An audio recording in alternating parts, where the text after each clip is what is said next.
Hello friends, कला master के YouTube channel पर आप सभी का स्वागत है। हम पढ़ रहे हैं बंगाल शैली के चित्रकारों को। इस कड़ी में हमने अवनींद्रनाथ टैगोर को, नंदलाल बसु को, असित कुमार हलदार को देख लिया है। आज हम देखेंगे डीपी राय चौधरी के बारे में। आइए देखते हैं। डीपी राय चौधरी का जन्म 15 जून 1899 ईस्वी में हुआ था। डीपी राय चौधरी का जन्म 15 जून 1899 ईस्वी में हुआ था। इनकी मृत्यु जो है 15 अक्टूबर 1975 ईस्वी में हुई थी। जन्म कब हुआ था? 15 जून को 1899 ईस्वी में, जबकि मृत्यु जो है 15 अक्टूबर 1975 ईस्वी में हुई थी। इनका जन्म 15 और मृत्यु भी 15, दोनों की डेट सेम है। ये डेट जो है देखिए सेम है। इनका जन्म स्थान जो है बंगाल में एक ताजहट नाम की जगह है, वहाँ हुआ था। बंगाल के रंगपुर ज़िले में ताजहट नाम की जगह पर हुआ था। कभी कभी एग्जाम में आपसे सिर्फ जगह का नाम देकर भी पूछा जा सकता है, किस जगह हुआ था, यानी कि किस गांव में, किस क्षेत्र में, किस कस्बे में। तो आप क्या आंसर देंगे? ताजहट। लेकिन जब आपसे ज़िले का नाम पूछा जाए तो आप कौन सा आंसर देंगे? रंगपुर। कभी कभी ना तो आपके ऑप्शन में रंगपुर रहेगा, ना तो ताजहट रहेगा। हो सकता है आपके एग्जाम में बंगाल, बिहार, उड़ीसा और उत्तर प्रदेश करके दे दिया, तो आपको पता होना चाहिए राज्य कौन सा है, बंगाल है। तो इनका जन्म स्थान जो है बंगाल के रंगपुर ज़िले में ताजहट नाम की जगह पर हुआ था। इन्होंने पेंटिंग की शिक्षा किससे ग्रहण की? अवनींद्रनाथ टैगोर से। पेंटिंग की शिक्षा जो है इन्होंने अवनींद्रनाथ टैगोर से ग्रहण की। मूर्तिकला की शिक्षा इनको किसने दी? हिरण्यम राय चौधरी। मूर्तिकला की शिक्षा इन्होंने किससे ली? हिरण्यम राय चौधरी से ली। एक बार फिर से देख लेते हैं। पेंटिंग की शिक्षा जो है इन्होंने अवनींद्रनाथ टैगोर से ली। मूर्तिकला की शिक्षा हिरण्यम राय चौधरी से ली। अगला पॉइंट है देवी प्रसाद राय चौधरी। देखिए इनका पूरा नाम भी यहाँ से पता चल गया, देवी प्रसाद राय चौधरी, जो कि शॉर्ट फॉर्म में क्या था? डीपी राय चौधरी। तो इनका पूरा नाम क्या है? देवी प्रसाद राय चौधरी। ये चित्रकार थे, मूर्तिकार भी थे, ये देखिए निशानेबाज भी थे और कुश्तीबाज भी थे। क्या क्या थे? चित्रकार थे, मूर्तिकार थे, निशानेबाज थे और कुश्तीबाज थे। तथा इन्होंने ललित कला अकादमी की स्थापना भी थी। ललित कला अकादमी की स्थापना भी की, तथा इसके इन्होंने प्रथम अध्यक्ष भी रहे हैं। देवी प्रसाद राय चौधरी जो है चित्रकार थे, मूर्तिकार थे, निशानेबाज थे, कुश्तीबाज थे। इन्होंने ललित कला अकादमी की स्थापना भी की और ये इसके प्रथम अध्यक्ष भी बने। किसके? ललित कला अकादमी के। ललित कला अकादमी के ये संस्थापक भी थे और प्रथम अध्यक्ष भी बने। नेक्स्ट पॉइंट है तैल रंग की शिक्षा। देखिए तैल रंग की शिक्षा इन्होंने इटली के चित्रकार बायस से ली। देखिए इसके ऊपर हम लोगों ने कौन कौन सी इनके गुरुओं को देखा है। पेंटिंग के गुरु कौन थे? अवनींद्रनाथ टैगोर थे। मूर्तिकला किसने सिखाई इनको? हिरण्यम राय चौधरी ने सिखाई। जबकि जो एक चित्रकारी का माध्यम तैल रंग होता है, ऑयल पेंटिंग्स जो होती है, उसकी शिक्षा इन्होंने इटली के चित्रकार बायस से ली। तीनों गुरुओं का नाम आपको पता होना चाहिए। पेंटिंग इन्होंने अवनींद्रनाथ टैगोर से सीखी, मूर्तिकला इन्होंने हिरण्यम राय चौधरी से सीखी, जबकि तेल रंगों की शिक्षा इन्होंने इटली के चित्रकार बायस से ली। इटली के चित्रकार बायस से ली। और तैल रंग में इनका पहला चित्र जो था, तैल रंग में इनका, देखिए तैल रंग में इनका पहला चित्र कौन सा था? दुर्गा पूजा यात्रा। ये मोस्ट इम्पॉर्टेंट है, ये कई बार एग्जाम में पूछा गया और दोबारा से पूछे जाने की भी संभावना है। तो तैल रंग में इनका पहला चित्र दुर्गा पूजा की यात्रा है। और तैल रंग की शिक्षा इन्होंने किससे ली? इटली के चित्रकार बायस से ली। इटली के चित्रकार बायस से ली। दोनों आपको याद होना चाहिए कि तैल रंग की शिक्षा इन्होंने इटली के चित्रकार बायस से ली, जबकि तैल रंग में इनका पहला चित्र दुर्गा पूजा की यात्रा है। मूर्तिकला का इनका प्रमुख माध्यम क्या था? देखिए अभी हमने आपको ऊपर पढ़ाया कि ये चित्रकार भी थे, मूर्तिकार भी थे, निशानेबाज थे और क्या थे? कुश्तीबाज थे। तो देखिए अब इनकी मूर्तिकला की विशेषताओं के बारे में पढ़ेंगे। तो मूर्तिकला का जो इनका माध्यम था, जब ये मूर्तिकला किस माध्यम में बनाते थे, अर्थात मिट्टी और कांस्य था। मूर्तियों का निर्माण मिट्टी से भी करते थे और कांस्य जो है एक धातु है। इसको इंग्लिश में कभी कभी हो सकता है आपके एग्जाम में कांस्य की जगह ब्रॉन्ज लिख के आ जाए। आप पढ़ते होंगे जब हमारे खिलाड़ी बाहर कहीं भी जाते हैं तो उनको 3 मेडल मिलते हैं, पहला गोल्ड, दूसरा रजत, तीसरा जो मिलता है यही कांस्य, यही इसी को ब्रॉन्ज बोलते हैं इंग्लिश में। तो इनका मूर्तिकला का माध्यम क्या था? मिट्टी व कांस्य था। इनकी मूर्तियों के प्रमुख विषय क्या थे, यानी कि ये मूर्तियाँ किस विषय पर बनाया करते थे। तो क्या विषय थे, मानव के संघर्षरत जीवन, दीनहीन मजदूरों की पीड़ा।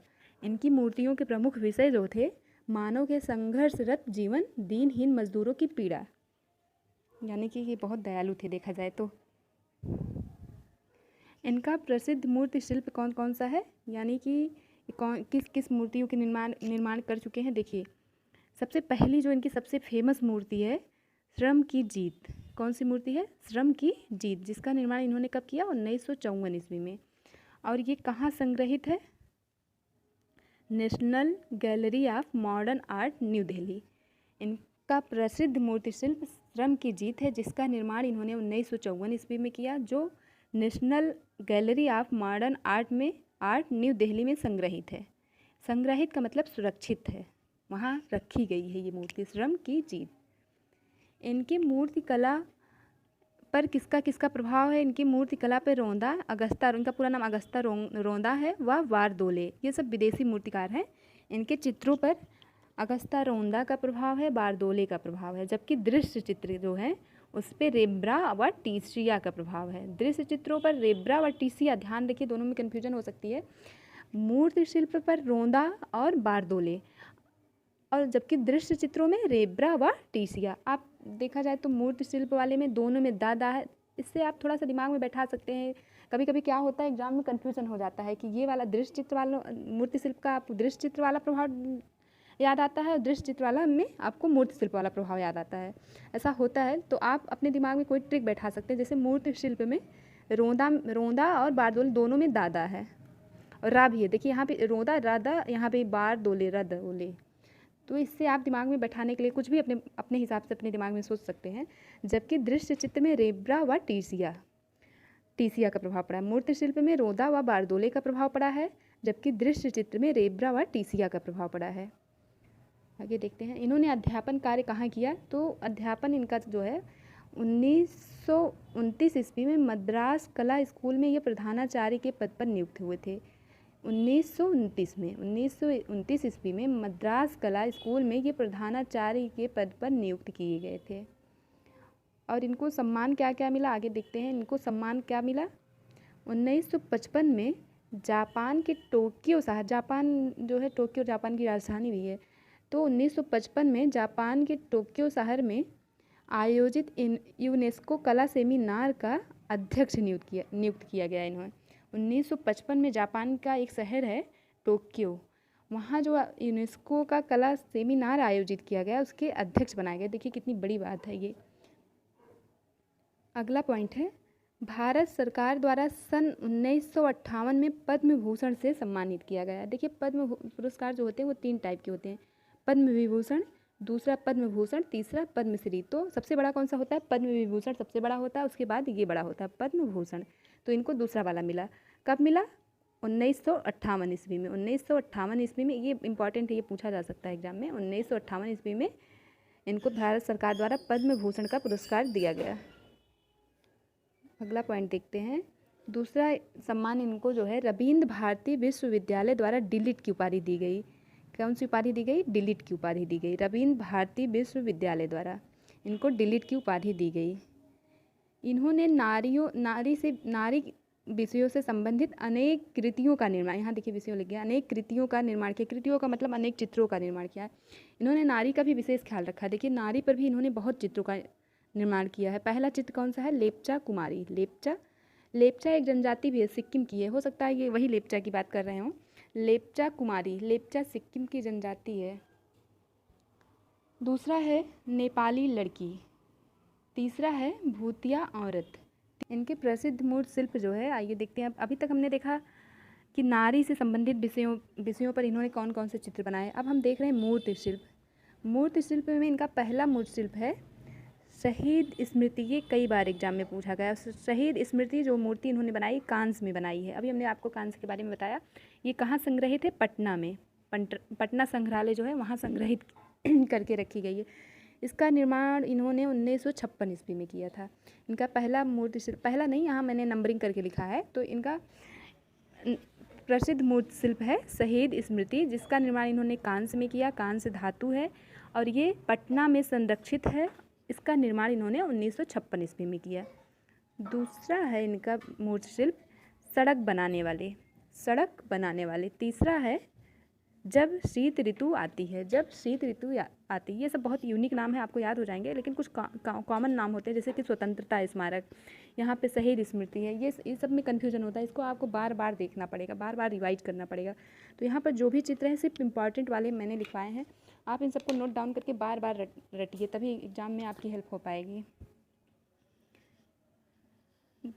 इनका तीसरा मूर्ति शिल्प है स्वतंत्रता स्मारक। ये कहाँ संरक्षित है? न्यू दिल्ली स्मारक में। स्वतंत्रता स्मारक को ही दांडी मार्च का शिल्प भी कहते हैं। ये दांडी मार्च की जो यात्रा थी उसका इन्होंने वो मूर्ति बनाया है। इसमें 11 व्यक्तियों को बनाया। सबसे पहले कौन खड़ा है? गांधी जी। जब आप लोग देखे होंगे हिस्ट्री में जब पढ़ते हैं दांडी मार्च की यात्रा, उसका चित्र है। इसको कभी कभी एग्जाम में आपके आ सकता है कि ये स्वतंत्रता स्मारक, इसका नाम स्वतंत्रता स्मारक वहाँ पर लिखा है, जबकि ये दांडी मार्च का भी चित्र है। एग्जाम में आपसे दोनों पूछा जा सकता है, दोनों नाम दिया जा सकता है। ये न्यू दिल्ली में संरक्षित है। इसमें 11 व्यक्ति हैं। सबसे आगे कौन है? गांधी जी हैं। अगला है भूख से पीड़ित। भूख से पीड़ित, भूख से पीड़ित हो सकता है व्यक्ति या बच्चों का चित्र उन्होंने बनाया है। तो भूख से पीड़ित अगर आता है आपके एग्जाम में तो किसको आंसर करेंगे? डीपी राय चौधरी को। भूख से पीड़ित मूर्ति का निर्माण डीपी राय चौधरी ने किया। अगला है ध्वंस देवता, यानी विनाश का देवता, विनाश का देवता। अब आगे देखते हैं इनके प्रमुख दृश्य चित्रों को। कौन सा चित्र? दृश्य चित्र। तो सबसे इम्पॉर्टेंट इनके दृश्य चित्रों में पहला ही है पुल चित्र। पुल चित्र का निर्माण कौन किया? डीपी राय चौधरी ने किया। दूसरा है महल की गुड़िया, महल की गुड़िया। तीसरा है स्नान घाट। चौथा है जीवन संध्या। पांचवा जीवन ज्योति। छठा प्रेम में पीड़ित नारी, प्रेम में पीड़ित नारी इंपॉर्टेंट है ये भी।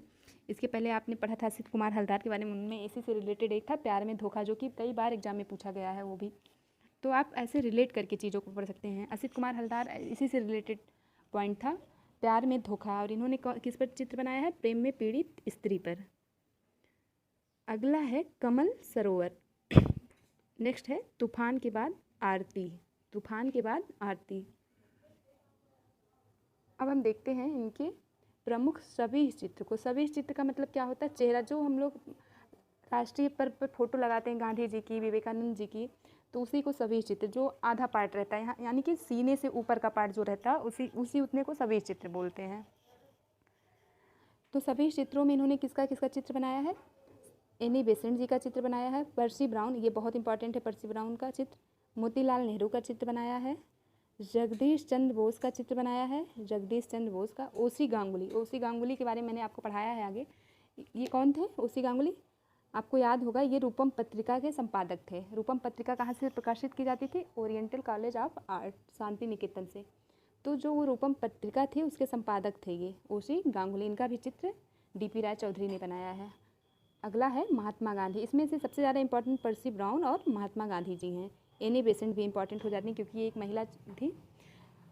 तो इन चित्रों का निर्माण डीपी राय चौधरी ने किया है। इनकी पत्नी का क्या नाम था? इनकी पत्नी का नाम डाली था। ये भी आप देख सकते हैं, हो सकता है एग्जाम में पूछ लिया जाए। इनकी पत्नी का नाम क्या था? डाली था।